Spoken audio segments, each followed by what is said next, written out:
Էջմիածնի Չարենցի թաղամասի փողոցներից մեկը անվանակոչվեց Չեխական Լիդիցե քաղաքի անունով։ Ցուցանակի բացման արարողությունից հետո Չեխիայի արտգործնախարարը զրուցեց Էջմիածնի բնակիչների հետ։ Նա կարևորեց գործակցությունը Հայաստանի եւ Չեխիայի տարբեր քաղաքների միջև։ Էջմիածինը գործակցության օրինակներից մեկն է։ Ինձ համար մեծ պատիվ է գտնվել այստեղ։ Մեր կարգախոսն է հիշել եւ սովորեցնել նոր սերունդներին դարերի պատմությունը։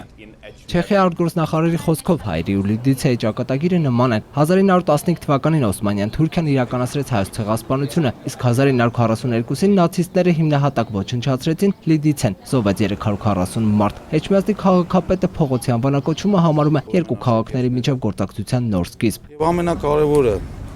երկու ժողովուրդների լավագույն բարեկամության սկիզբ